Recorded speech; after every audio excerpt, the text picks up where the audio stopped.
Our next speaker is Mr. Abhishek Ramesh, Executive Director, Kairali Ayurvedic Group.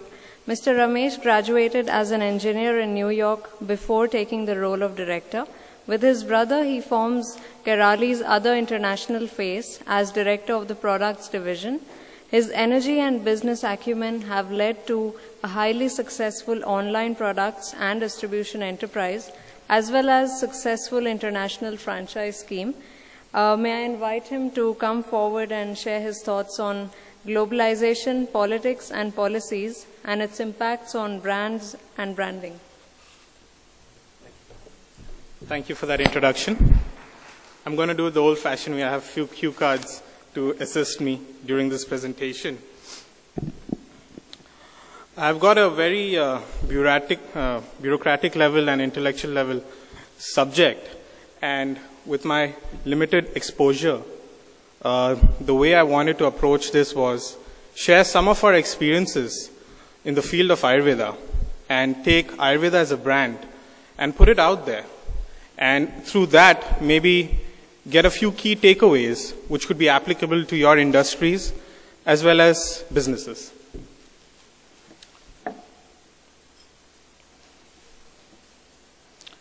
But before we venture into the subject, and to understand the stories that I'd like to share, we need to understand what the brand of Ayurveda is.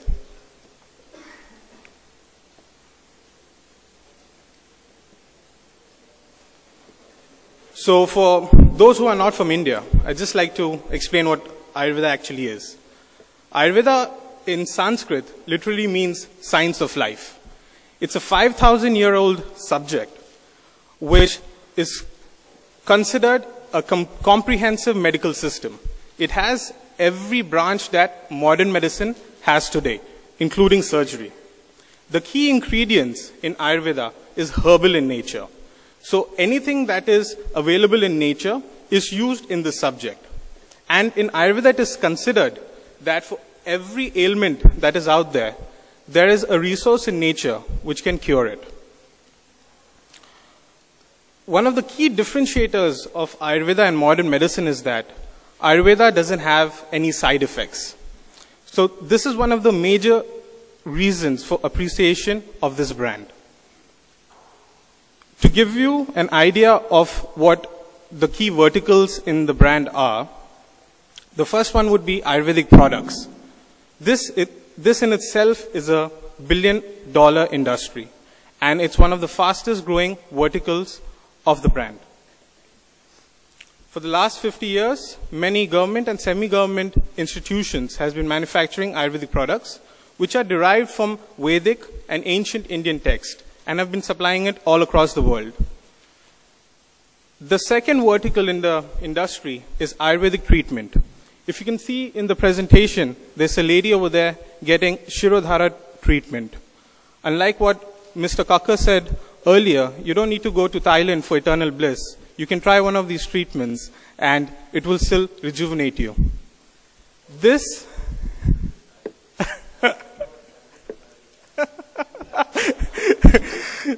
so unlike that, you won't get that in this brand, but it would still give you a pleasurable service. Let me put it that way.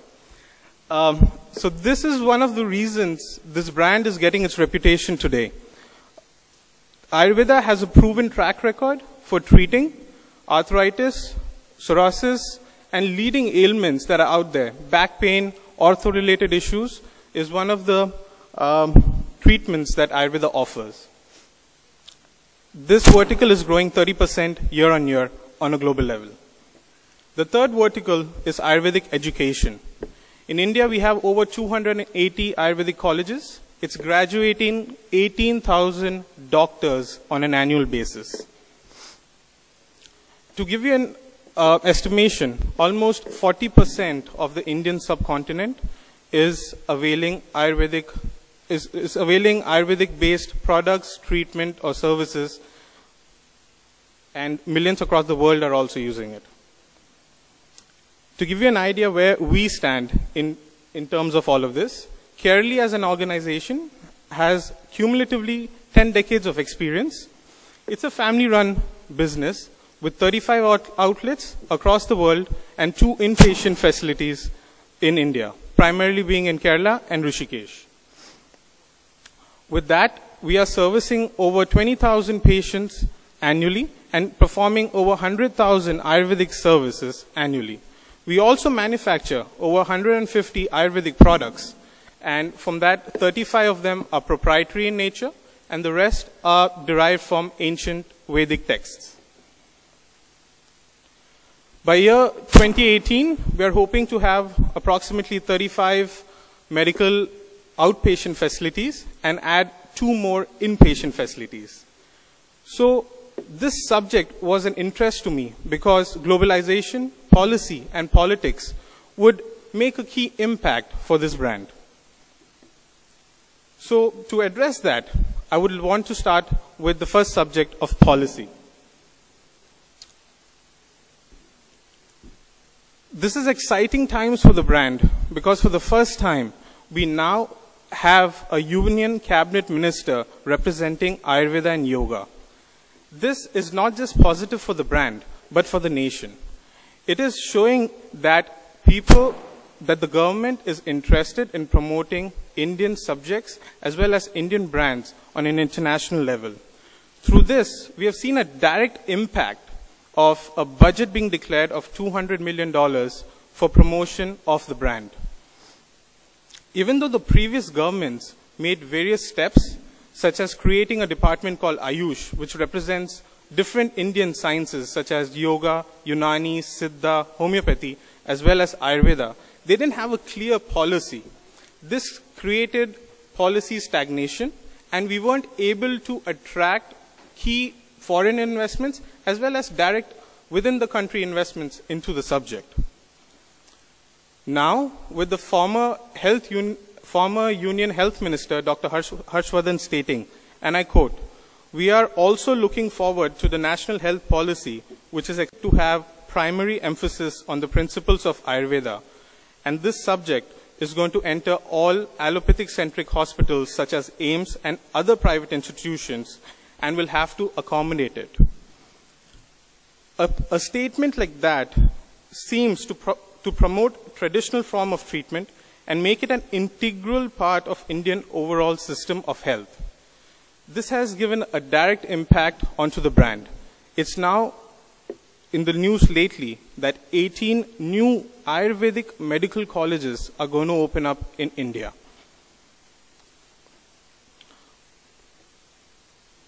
But on a different note, when we have such positive policies happening in India, Ayurveda has faced some tough policies internationally also. I'm sure you would have also faced some kind of policies like these in your respective industries. France gave a blanket ban on Ayurveda in 2010, basically meaning anything that had the word Ayurveda listed on its packaging or literature was not allowed into the country. What do we do in a situation like this? We as an organization put out a roadmap, identified other EU countries where they had a clear guideline on herbal medication. So we entered Poland, now part of EU, had a clear guidelines of herbal medication, let us register the products, took us over 6 months to do it, lets us put the word Ayurveda on the packaging, and we can still supply to other European nations. We have now used this as a policy to enter any new market. We call it going after the low-lying fruit. So we research countries and nations that the policy allows us as herbal manufacturers or as Ayurveda to enter that country.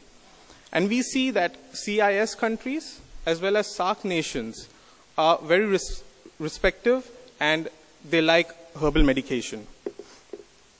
On a different note, we have also seen an exception. A country like Japan, having a great understanding for natural remedies, but still having a tough and regulated market.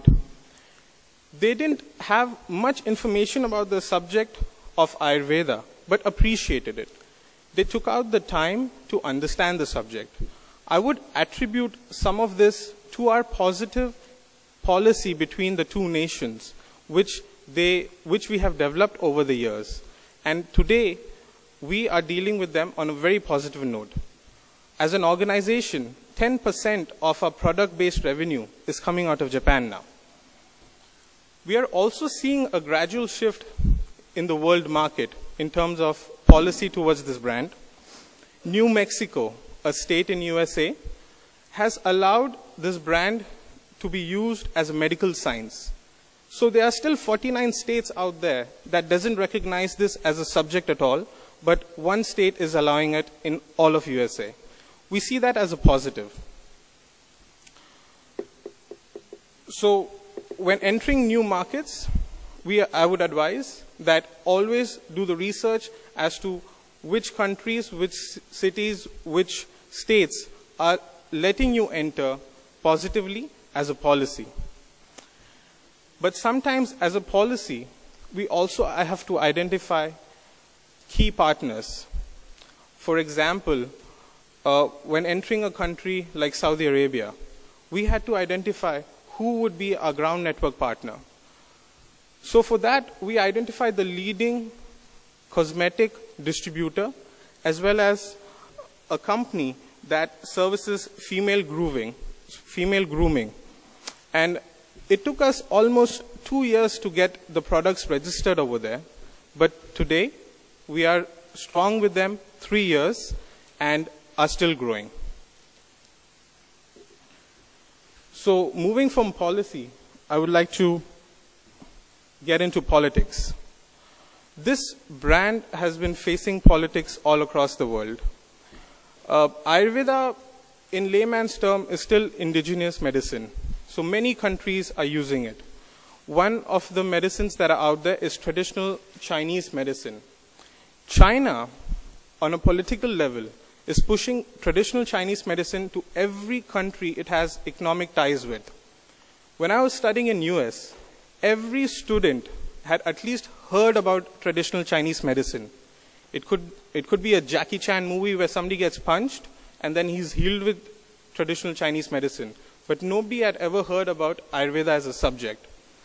So I was expecting more bureaucrats over here, so I was going to urge them that wherever and with all these international market ventures that we're going out and doing, we should also keep in mind that Indian brands should get a fast-track policy approval so that we can enter new markets. Allopathic companies have been doing that with India for centuries. The second political challenge that we face is that of Sri Lanka. Sri Lanka, a neighbor and also a close ally, also claims Ayurveda originates from them. This leads to brand dilution. Something like this to relate to Apple and Samsung fighting over a screen. It's a $1 billion lawsuit, but something like India and Sri Lanka claiming Ayurveda belongs to them cannot be fought because of various political reasons. So in the mind of the public, there's still a bit of confusion, but we still have to assess the impact. After the civil unrest in Sri Lanka, there is a steady 30% growth year on year of people traveling to Sri Lanka only to avail Ayurvedic services. So as an Indian citizen, I could also calculate this as loss to our nation. With all of this said, there is still demand for every brand, and Ayurveda is also in demand. And we would attribute one of that reasons to globalization, which would be my last subject. Unlike other brands, the most significant impact globalization has had on the subject is that of academic. People are now moving towards natural herbal. And because of that, all across the world, medical anthropologists, historians, philosophers, even Sanskrit scholars are mushrooming up. The impact this is having on this brand is that they're putting money into research and development.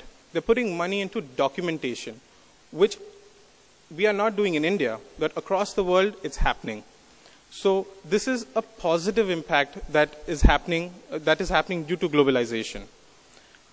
But due to globalization, there's also a negative impact. People want information faster. Many of my other panelists have shared this. Google has information that anybody can put up. So this also creates problems because sometimes there's information which is not authenticated or not from the right sources. This creates myths. One of the most popular myths that this brand is facing is that every product that this brand has heavy metals in them. And everybody is averse towards heavy metals. So this is creating an issue. But what do we do as an organization to overcome such a myth? Education. That is the biggest way to tackle it. And as an organization, what we have done, we have taken information technology, created blogs, websites, online medical journals to put up the correct information through correct sources and make sure it is shared across a public domain. The third impact of globalization that we have seen is adaptation. Mr. Kakkar also touched this subject earlier. We have seen Ayurveda, a 5,000-year-old science, adapting so that it could survive. How are you seeing it?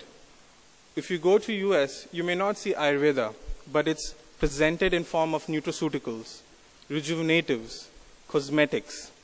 This is adaptation of the brand. You may also consider dilution, but for us, we are seeing it as a way to enter the market and in future, educate them and then bring it back to its core. With that, I would like to summarize the key takeaways that from this presentation. The first one being, grab the opportunities that are available to gain entry to the market, but still keep an eye open for an entry into the larger mind space.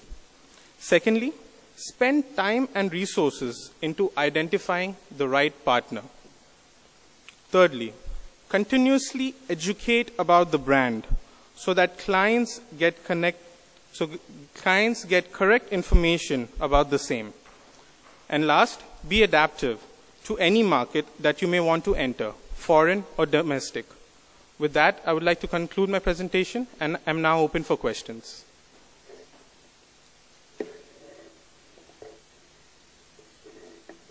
See, India is, of course, one of the biggest destinations of people who come here for classical herbal treatments. Right, I mean, as you say, Sri Lanka and all these people are there. But I think a lot of the Thai massage technologies actually originate out of Ayurveda.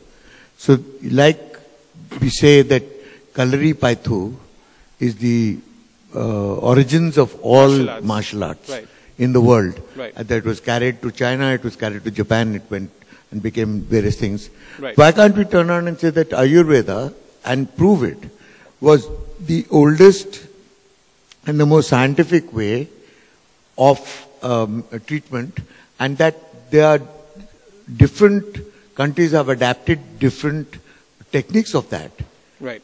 For themselves. Like Sri Lanka might have got some form of Ayurveda. But you can always sideline them on that basis. Sure. Thailand has got some form of Ayurveda, which is also their massage techniques. Right. And so do a lot of other countries around, in and out of wherever we are. But the origins of the technology, or whatever it might be, come from India. And we can actually track it, because being 5,000 years old is not just a statement. Right. There are actual written documents, there are proofs and things like that. And the other thing that you guys are not doing is very simple, is to actually go around the world and demonstrate in very simple ways what Ayurveda's discipline is all about. And one of them is Nadi, what you call projections, which are actually all about telling you what's wrong with you, right, in terms of your system. Now, all you have to do is take huge and expensive machines on one side, let them do what you, Right. and they come out with all kinds of reports. Right. And there's this little old man who sits there with his nadi in your hand, and he turns around and closes his eyes and tells you exactly the same thing that are wrong with you, Right. without having to go through, massive machinery and tests and God knows what else. Right. So these are not myths. These are actual facts. And though there are not too many people who are actually adept at what you call resolution like the Nadi discipline, there are enough people for us to actually travel with them and demonstrate that they are as good as the best machines in the world. Right. So these are things that actually dispel myths. These things are actually true. Right. Because I remember a friend of mine who was a very fit young mountaineer, and he was training for Everest. He went to the Dalai Lama's personal physician in where the place he's living in. Right. And as a lark, they said, let's go check what this guy is doing. Mm-hmm. So he had two techniques of deciphering what's wrong with you. One was a urine kind of process, and one was your aura. Right. So he could actually read your aura and tell you what is wrong with you. And the other was the urine thing. So he did both of them on this young guy who thought he was invincible because he was 23 years old. Right. And he was very, very fit, and he was ready to climb Everest. So he thought, mere mein kya hoga? What could be wrong with me? And after this whole thing, he turned around and told him in some roundabout way that he had a hole in his heart. And he couldn't believe it. He said, bullshit. I'm fit as a fiddle. I've been doing all these camps and, nothing happened to me. So he says, you go back to Delhi, wherever you're going, and have yourself properly examined. He'd never been for a medical test, actually. Wow. So because he had told them that he had a hole in his heart, he got some venom in his head. Right. And he went back and went to the hospital and got himself actually tested. And he had a hole in his heart. Now, that was, to him, it was like miraculous. So how did this old man look at my urine and see the color of it and froth it up and smell it and tell me I had a hole in my heart? Now, that is where it all started. Yeah, there are many such techniques. This happened about 11 to 10 years ago. Wow. Believe me, today, if you try and get an appointment with the Dalai Lama's personal physician, it'll take you 6 months. Wow. Yeah. There are many such techniques in Ayurveda, sir. There are doctors that just see your tongue, and through that they can detect various ailments in your body.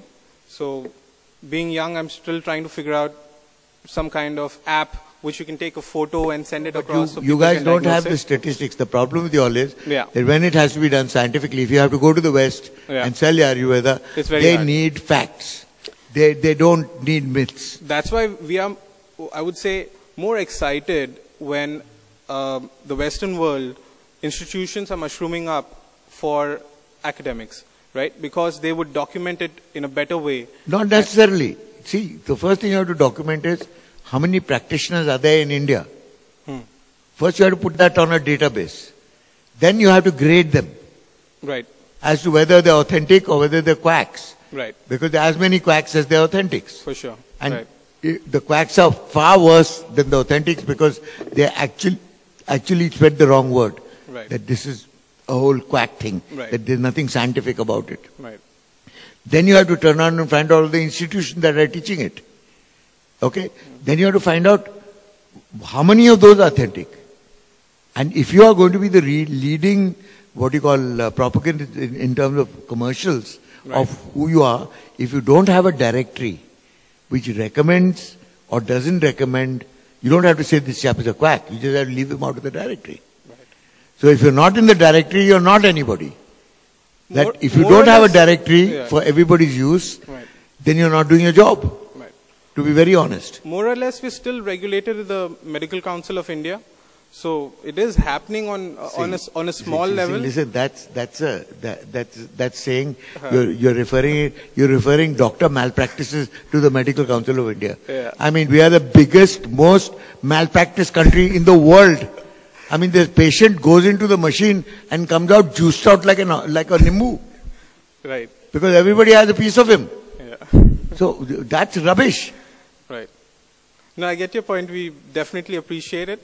And just as a final point, we have been pioneers in promoting Ayurveda across the world, and we're hoping to do so, and definitely hope that it... No, but the first steps to the exercise next you guys level. have to do is authenticate a directory, Right. which you all stand by. And say, okay, these are the original schools. Right. These are the methodologies. Right. These people are for real. No, that's very good advice. I'll definitely take it back to the fraternity. But what do you mean fraternity? Aren't you are you a cooperative or what are you? You know, I mean, we are ourselves an organization, but we always need support from all the other competitors. I mean, we work together. No, but who, in terms of recognizability, which institution in the Ayurveda facility has a more or less acceptance in the, forget about the fraternity, about the people who actually treat themselves.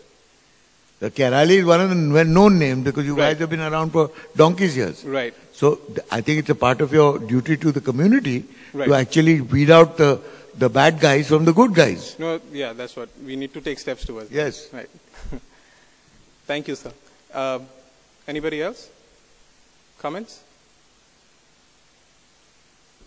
Yep. Thank you. Thank you, Ramesh.